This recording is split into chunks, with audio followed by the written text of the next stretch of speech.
விழுப்புரம் மாவட்டத்தில் மரக்காணம், மந்தவாய், புதுக்குப்பம் உள்ளிட்ட பகுதிகளில் வெள்ள பாதிப்புகளை பார்வையிட்ட முதலமைச்சர் மு.க. ஸ்டாலின் பாதிக்கப்பட்ட மக்களுக்கு நிவாரண உதவிகளை வழங்கினார்.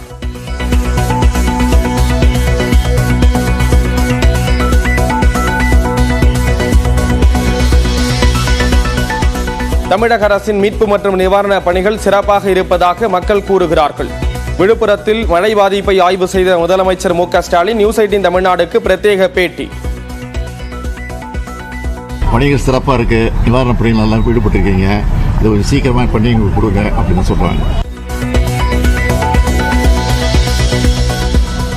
மழை வெள்ள சேதங்களை கணக்கிட குழுவை அனுப்பி வைக்குமாறு மத்திய அரசுக்கு விரைவில் கடிதம் அனுப்பப்படும். எதிர்க்கட்சித் தலைவர் எடப்பாடி பழனிசாமி என்ன குறை சொன்னாலும் மக்களுக்கு உண்மை தெரியும் என முதலமைச்சர் ஸ்டாலின் பேட்டி.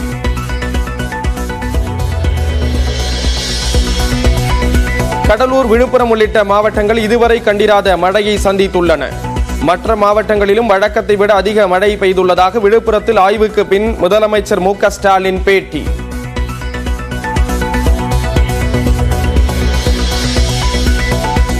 ஒரு 1,29,000 ஹெக்டேர் விளைநிலங்கள் பாதிக்கப்பட்டுள்ள நிலையில் மழை நின்ற பின் முழுமையாக பயிர் சேதம் கணக்கெடுப்பு.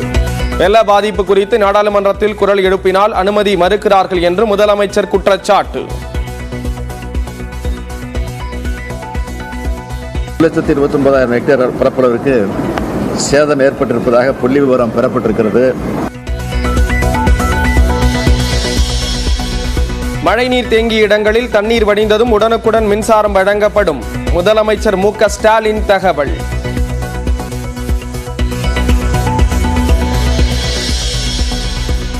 வட தமிழக உள்பகுதிகளில் நிலவும் ஆழ்ந்த காற்றழுத்த தாழ்வு பகுதி. நீலகிரி, கோயம்புத்தூர் மாவட்ட மலைப்பகுதிகளில் இன்று அதி கனமழைக்கான ரெட் அலர்ட்.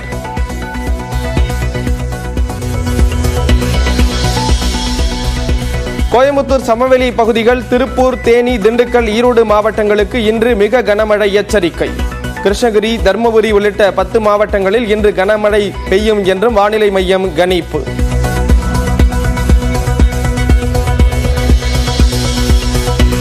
நீலகிரி, கோயம்புத்தூர் உள்ளிட்ட 15 மாவட்டங்களில் நாளை கனமழைக்கு வாய்ப்பு. சென்னையில் இன்று மிதமான மழை பெய்யும் என்றும் வானிலை மையம் தகவல்.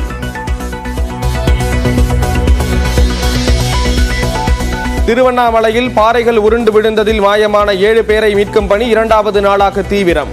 பாறைகள் உருண்டு விழுந்த புதிய வீடியோ காட்சிகள் வெளியானது.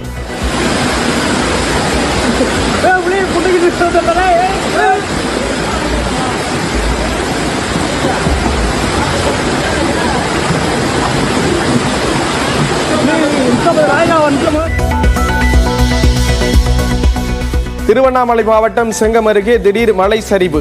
2 கிராம மக்களுக்கு போக்குவரத்து பாதிப்பு.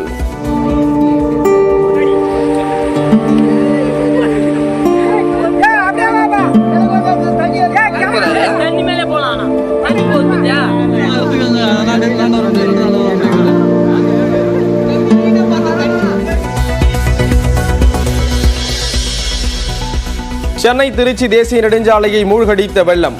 மலட்டாரில் ஏற்பட்ட வெள்ளப்பெருக்கால் போக்குவரத்து துண்டிப்பு.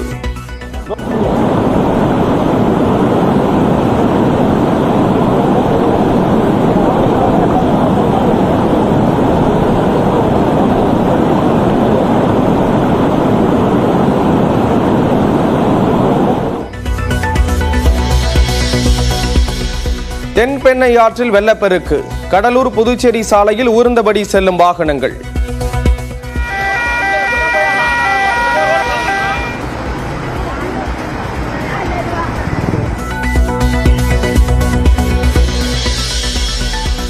விழுப்புரம் மாவட்டம் செஞ்சியில் ஏரி நிரம்பி வீடுகளுக்குள் புகுந்த நீர். வ.உ.சி. நகர் பகுதி மக்கள் அவதி.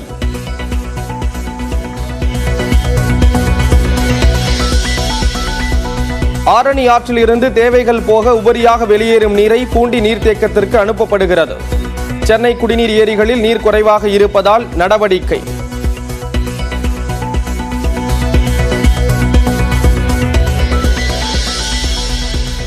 கிருஷ்ணகிரி மாவட்டம் ஊத்தங்கரையில் 50 சென்டிமீட்டர் மழை பதிவு.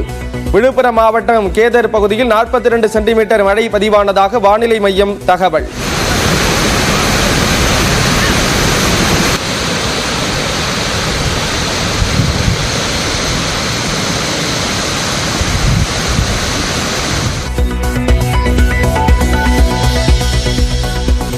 ஊத்தங்கரை பேருந்து நிலையம் அருகே திருப்பத்தூர் சேலம் தேசிய நெடுஞ்சாலையில் அடித்துச் செல்லப்பட்ட வாகனங்கள் தீயணைப்பு துறையினர் உதவியுடன் மீட்பு.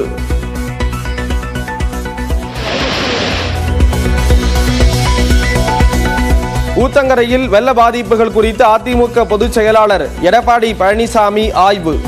பாதிக்கப்பட்ட மக்களுக்கு உரிய நிவாரண நிதி வழங்க வலியுறுத்தல்.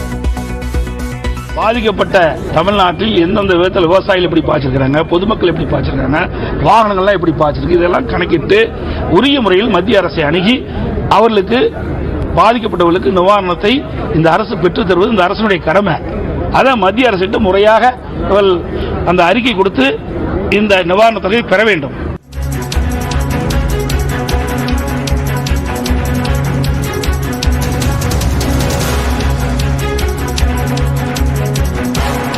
விக்கிரவாண்டி விழுப்புரம் இடையே ஏற்பட்ட ரயில் சேவை பாதிப்பானது அடுத்த 1 மணி நேரத்தில் சரி செய்யப்படும் என்று ரயில்வே அதிகாரி தகவல் கொடுத்திருக்கிறார். விவரங்களை வழங்குவதற்காக செய்தியாளர் வேல்முருகன் இணைகிறார். வேல்முருகன், விவரங்களை பகிர்ந்துக்கலாம். ஸ்ரீராம், குறிப்பாக விக்கிரவாண்டி முண்டியம்பாக்கம் இடையே ரயில் பாதையில் மண்ணெரிப்பு ஏற்பட்டதன் காரணமாக அந்த பாதை தற்போது அபாயகரமான ஒரு சூழல் இருக்கிறது. எனவே இதை சீரமைக்கக்கூடிய பணிகளில் ரயில்வே அதிகாரிகள் இன்று காலை முதலே ஈடுபட்டு வருகிறார்கள். அடுத்த 1 மணி நேரத்திற்குள்ளாக ஒரு வழி பாதை தற்போது உடனடியாக தயார் செய்யப்படும் என்றும், அதே போல அடுத்த 3 மணி நேரத்திற்குள்ளாக 2 வழி பாதையும், அதாவது செல்லக்கூடிய அந்த இருமார்க்க பாதைகளும் தற்போது முழுமையாக சீரமைக்கப்பட்டு ரயில்கள் வழக்கம் போல இயக்குவதற்கான ஏற்பாடுகள் செய்யப்பட்டு வருவதாக தெரிவிக்கப்பட்டிருக்கிறது. குறிப்பாக இந்த பகுதியில நேற்றிரவு பல்லவன், வைகை, சோழன் அதிவிரைவு ரயில்கள் கடுமையாக அந்த வெள்ள பாதிப்பின் காரணமாக ரயில்கள் ரத்து செய்யப்பட்டிருக்கக்கூடிய நிலையில இன்று மாலைக்கு பிறகு சென்னையிலிருந்து புறப்படக்கூடிய ரயில்களை மேக்சிமம் ரத்து செய்யப்படாமல் ஓரளவுக்கு டெல்லியில மட்டும் ட்ரெயின்கள் தாமதமாக மட்டும் இயக்கப்படும் என்று ரயில்வே அதிகாரி நம்மிடம் தெரிவித்திருக்கிறார். அதற்கான அதிகாரப்பூர்வ தகவல் தற்போது வெளியிடப்பட்டிருக்கிறது. ஸ்ரீராம், தகவல்களை வழங்கியதற்கு நன்றி வேல்முருகன்.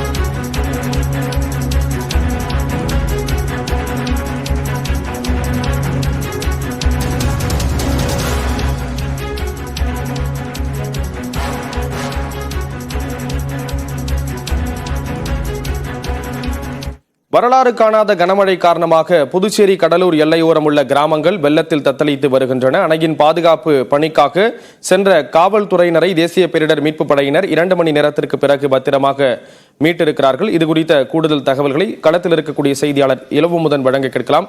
இளவுமுதன், என்ன மாதிரியான பாதிப்புகளை சந்திச்சிருக்கு புதுச்சேரி? நீங்க அங்க இருக்கக்கூடிய பகுதியில் விவரங்களை பகிர்ந்துக்கலாம்.